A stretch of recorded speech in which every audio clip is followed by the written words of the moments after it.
ọmọ ibùdó pánìlérè ní àríègè ọtímárẹ Anthony Kabaka Dubai ọtímárẹ òwèmí ní àti ẹ òdúdú ìyẹn àríyé ìyẹn àríyé ìyẹn àríyé ìyẹn àríyé wọ́n ní àrí tẹ̀rẹ̀ náà mà ọ̀ma n'ọ̀rẹ́ sìkẹ́ yẹn kàkàbọ̀ n'ọ̀rẹ́ ẹ̀dọ̀ ọ̀rẹ́ yúdé n'ọ̀rẹ́ abasiyan ẹ̀nà wọ́n ní gẹ́gẹ́ ẹ̀wẹ́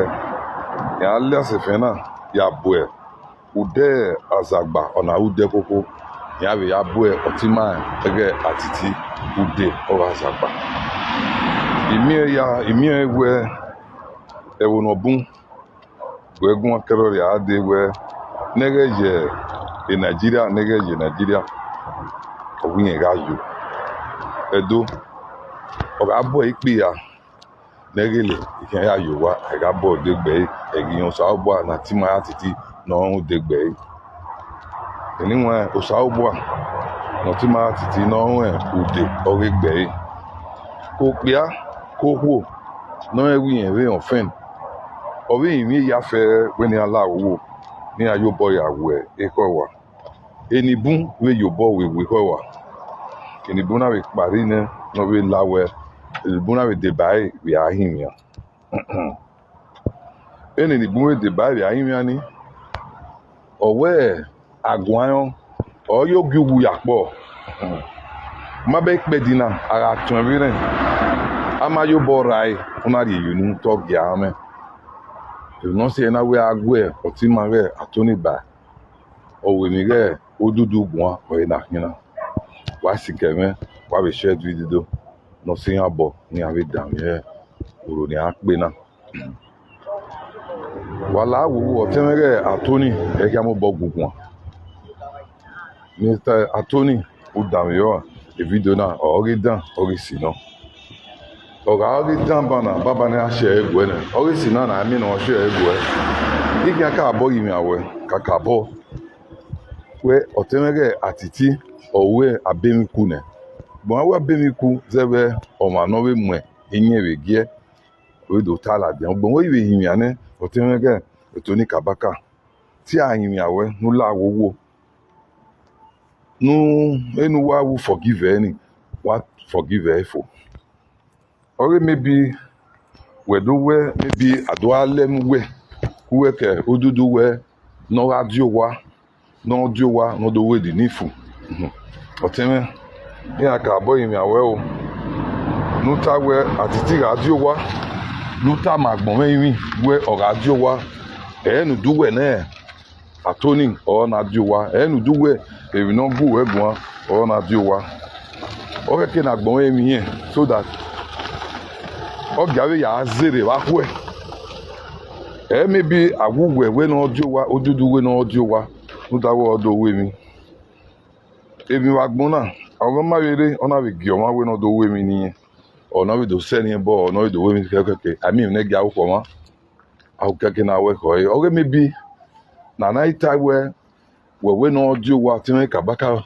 Anthony Kabaka awe no audio wa awe we ne Mr. Odudu we no audio wa no do we otime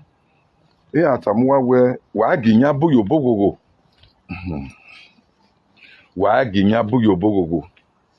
won ra tana onubun wa re kwaro wa ginya bu yo bogogo wa mi we atiti ona ri Nigeria ban anado miewe anado gbowe yesemila onani ogbowa kan aye ozani ogbowa kan aye mi dia geni eseruwate we evino ya ofin do wa forgive odo kien esogoda odo kien o tu oru aido gbe oworu aido fi de yeti oni kan marry oni my brother and my sister ẹ̀nà wọn ni táàmù wà ní wàhálà àwòwò láti tí náà dé Nàìjíríà gẹ́gẹ́ ọkọ̀ bọ́ì ọ̀hún wíyẹn yá dé Nàìjíríà gẹ́gẹ́ ọkọ̀ bọ́ì ọ̀hún yá dé Nàìjíríà ọ̀rọ̀ àwìn tó bọ́ì yóò kó bọ́ì rẹ̀ wọn náà wọ́n bó wàá dé ìyàwó ìdòwò mi wà face to face wà yóò kí yẹn bí yẹn ọ̀rẹ́dì wà tá mẹ́gbọ́n ni wà tá mẹ́mí ni wà yóò kọ̀wé yà bọ́ ni ọ̀rẹ́ mi bí ọ̀nà ìhà dé on a regardé ou wawe maybe wawe no regardé we nu dey you know o ke no do we di nifu o teme wa yere o ameno bina no rien rona la o teme ga toni de ba odudu wa ye gbuwa na meno bina no filo se ke nu wa ye agbeti la o owe yin ane mo emi be de ba yin kirian pa kirian ko ke no yin ke no ma yin ke no yin aye ko yin ya ye kin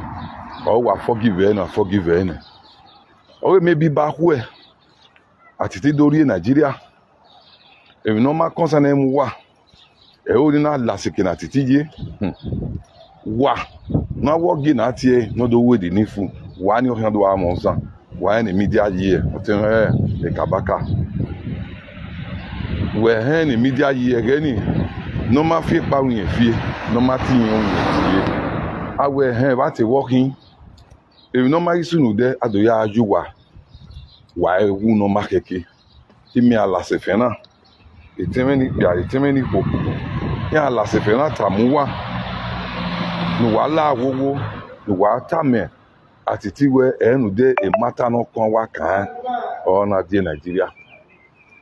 enu de mata no kan wa kan na di Nigeria because me we asopa e o iso no la no ma pegbe na no concern otima no ko re Mr sister me yi ma we Mrs Douglas ma so ni we yi gbe ma so ni we yi mu me we matani o ma ye resolve the matani ye record in we otinga titi immature lawyer no ya face matani o agi yin o temege yi mani we is to Douglas ana me we ori gudrezo ma be wa yi Nigeria e kesi na iladiana no do ni do mu e ogi atiti duro ono kan aje ni wa eni me bere wa bere yi eni me bere wa bere yi agbon evita ma we otin atiti gwalo ma gie tiyan do mi ni awo ko ma ura iwe gwalo ma gie yobo ni ma be runu nu ya awe dukia ari Nigeria enu de mata ga be kabaka na de ba odudu we kan ari Nigeria teme we ka gbugwe gene ni we go da we ni we ye kine no do ri ozan geni to tare no do ri gbe geni to tare no do ri ebo geni to tare eni an we forgive we na e na kwe do ri ado mi we e media o do gbe do mere no pia wo no re media ya bi yin anu e ai mi we akin do afu pe gin ana e hin ai mi no hin ama o imi ai mi wa ni we do ko si o pia ko si o ko de ti yan ri yan ki o yan mari yan ki o o ona ri oga bo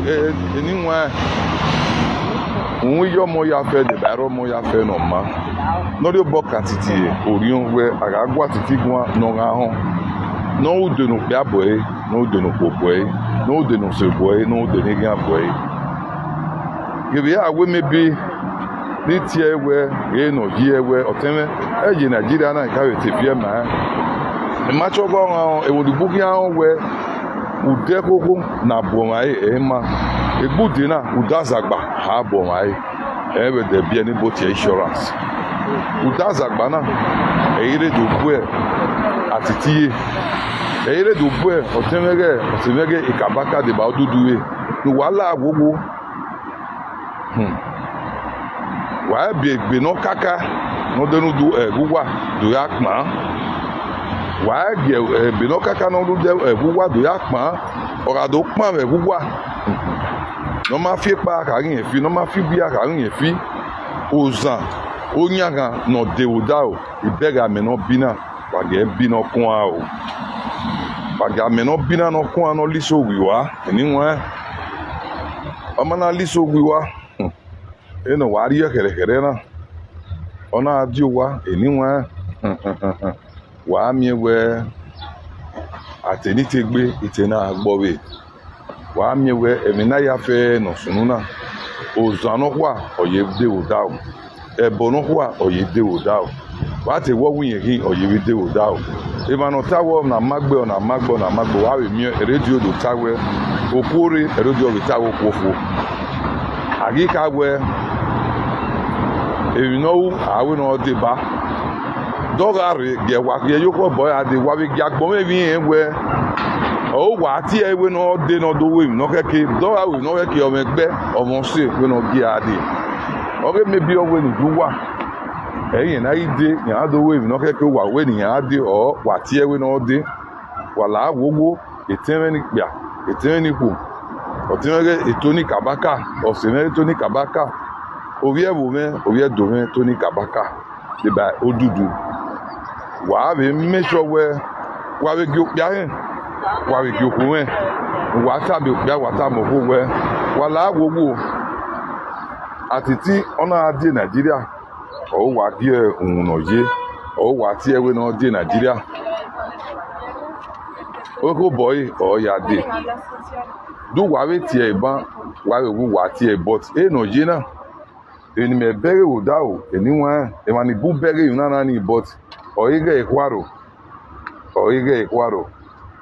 That's the thing I in Nigeria was get a certain matter of Otimani Mrs. Itoan Douglas. Anything nana, a boy at the boy, or do I move where I go take them in another? My brother, a wa agbao, you have here, I will do our have here. Evita, was about what we down road one. If we are soon that way, but it may give it here. Or you be touching me. You be tear what you soon wear. You be tear sorry or you be show a concern. You I came here soon. But get that dog a latia. Nari bude no keke iye egbawe matana. Nari eme no keke iye egbawe matana. Na doka we o to look be fere o liye kere. Amage no ya sunu. Ege no ya sunu e ma waje na o. The face to face again, no ya sunu e magina. No bude o bude na. Nenga we bude we no bi e wo sege. Ana ga tutu o ma we wala wowo wa ga biye. Ege ni aga ga tu we di oni so ba gi ma mi vida. Me to bi me e be di awo ma te lowe we pe wa e lo ati. Ti fine ma te number 1 imu number 1 ya awie ko a. Imara nwa nyo de iri abnyo obagobo ya anwo. Wa mi buzo we bo ga ni gba agbalo buzo mi na hin ayi e no wa ro na eni nwa agara gbon ana po e onisene no wu ne ologo to mi ona po ni se no wu ne agara gbon ana ukun akon aga ipayan gbon re ne ukun akon ologo na hiu ni nwa ni wala wowo eteme ni ko nagun eyin mi otemere etoni kabaka kekebe Mr. Odudu we na la wowo nu de eme no sunu nu wa ga titi da o wa kana we da titi kana we eyin na di owa ni wa da titi di owa aga di owa nje eko boy aga di owa with ebi no yori itawun di owa but o di owa ni wa ge hen we nu dem wa o titi na bi wa o ga nu dem wa ba be gemi e wa titi o ga me ma bo wa ye manu me bo wa de ndo ya we no ke ko e a we nu e no ke ke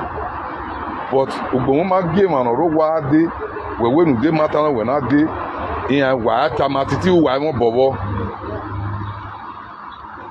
wa ta ma titi wa mo bobo because ameno bina atiti owe mi no when me so akan sunu o na owe mi na owe mi emi akan sunu da olugbe fere o to wa dun emu o ke duwe mu ni emi ni ke duwe mu o kari e sign inu ene we emi no buwe de wa share this video no sekene o tenye to ni kabaka ye Odudu the sign ga buwere uwe mana nwa ni gbugwe oye wo mane omu igbe ohun ere do obo ohun ya ge ni gbiyen ge ogiri do obo no la ge ni gbe ge yin na yen we edo obo ni ere ni gbe gbiyen ni hin age ge ni Yemage gbinyegwe akara ogiyegwe evero ogi sodobu ona anobu we obu la yedofi ogwega obu na wosun ogi age enegbinyegi ogi bona mugwega ona waya ogi waya obu ifi ogwega to na we lare ran we wona we woro akara ogi ro pari akara na we akara we se we ka ge gbuwe ge na we kedo ge we wa ge gbuwe ge enwe meve evero akara evero akara o we age ni gbuwe ge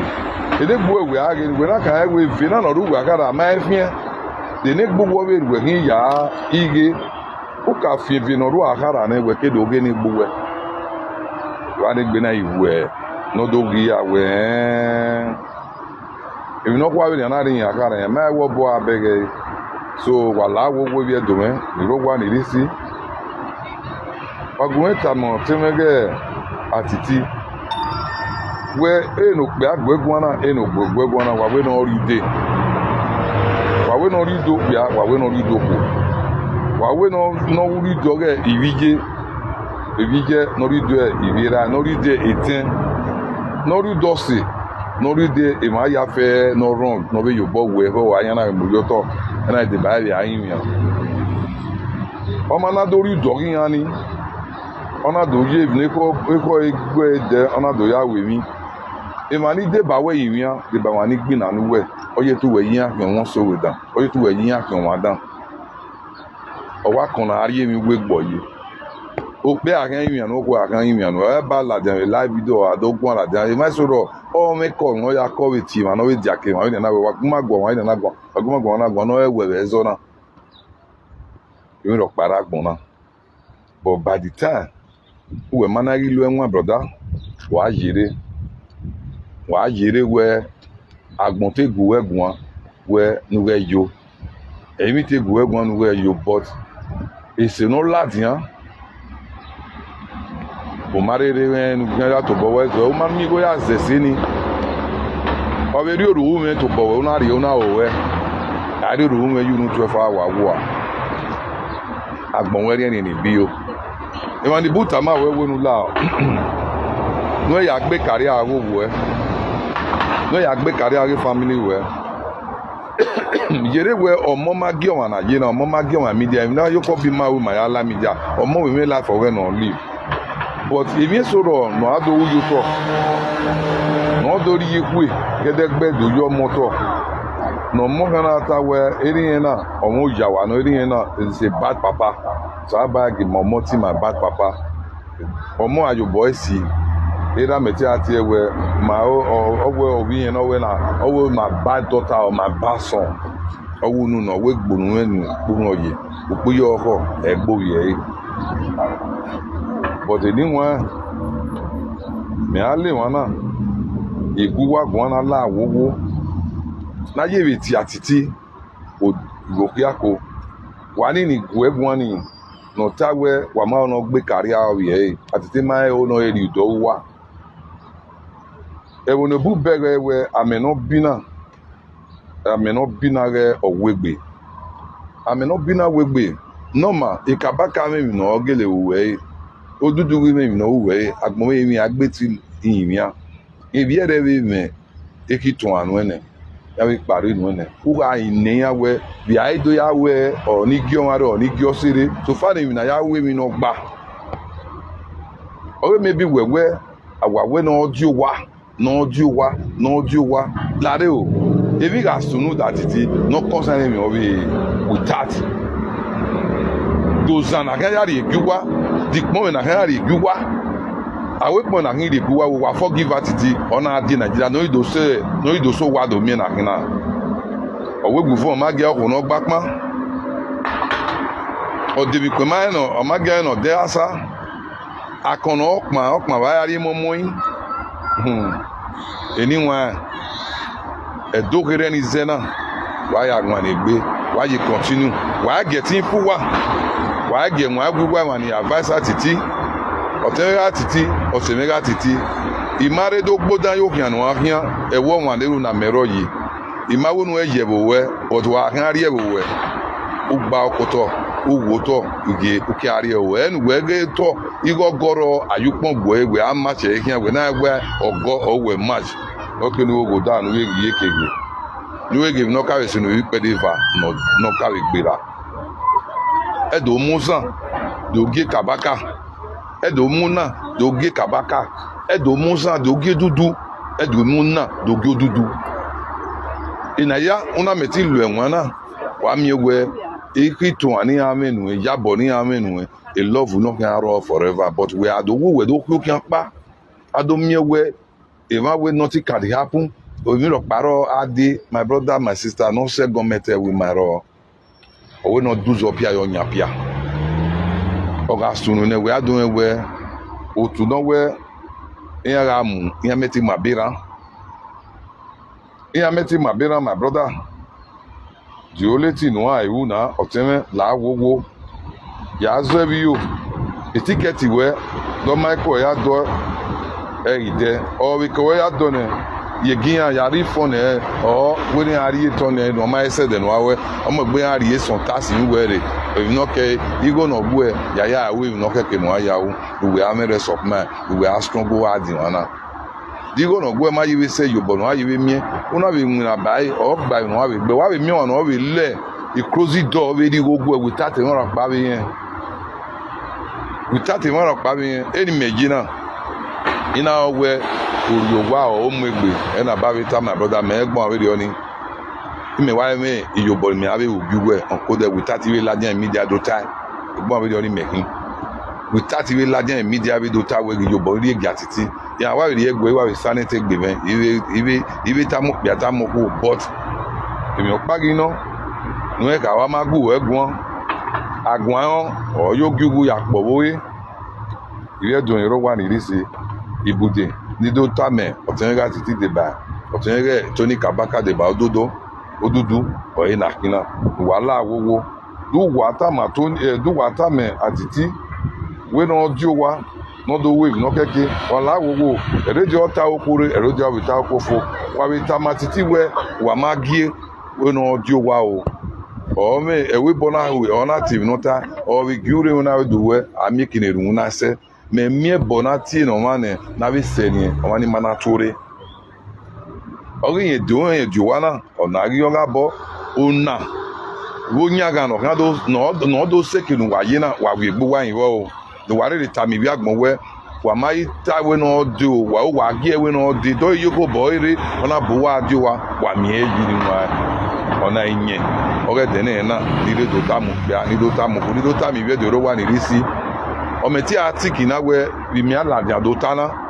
but ege ase wa en ni do tana we de bai e ma ni we gu we do we nu e yo wa ege ase wa yin are no ma we do ro wa ni risi enime reme osaze efosa uwelu ego tv wa share video na no so be otenere Tony Kabaka de ba odudu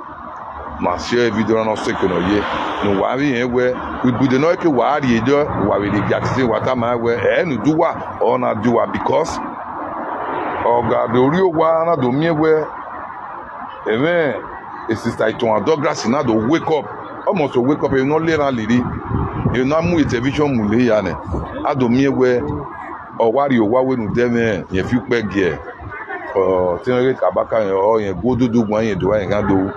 ai do le wa ni do ame no ma ke no mi agbon e mi wa kan ya ge ege na do tiyan na o ma dan ado tiyan we omo ogin ya we omo se go dan ya kin o ro pa na ladia no do fi pe giyan no ri ladia do fi pe giyan o wa ni ogun asun gun ava o de yo ohun better wa de gbo titi gun no wan ni gbe no ri e mo no biele ni akai no ri e mo no biele no ko ni no wa gu we gun ni we nu e ya gbe kari awo e we wa we me dan ko ni tamawe unwe mo tamawe sisa brother unwe mo ko ni wa tamawe ya to tanu bi eyan bi tamawa ami on eme abasa ami on eme godfather we be godfather we be godfather abasa we no be gun pa mu we re we baba or godfather me ge mu pa na sunu e ma ta ma ni ge yo bu wa ge e godfather wa wonu akin we godfather down me Avasa wa wunu ahun we avasa dano. Who ya say avasa, who ya say godfather we. But anytime I went out in one, who ya we gani wa to wa pe. E me na ni total ona. Oga me no ma wa mi yi. Ona me dan wa ri fua no ware no ma no ro la wa. Ina we okawe ya so wa ne ba igbe agbogo we na we ni gege mo video na la dia. E no ya dan wo ni ya ge wo no bo ni ya yin atiti e. Eze wa kan ri pa na wa wure o ha ge dia mani ti ati ejo mani bon ati ejo no kwa bo mo gbe no ya ri ovan ma ere na o to ga ri ovan a eni no kan la dia bo ni wa to ni wa wese to no be do dan me yo ke no ma be dan me yo wa share video na no gbari no be sikin atiti di no be sikin to ni kan ba ka ye de ba o to mere odudu wa to wa pe wa ga ko obi ma ye mi dan wa ga lo dene bero de wa ga deno mi no ton ro de wa ga lo dene derio ode we o wa kan ala ode si o wa kan ala wa lo dene gbero de ibe do iro wa ni risi wa to wa pe wa ya wa be ne re ka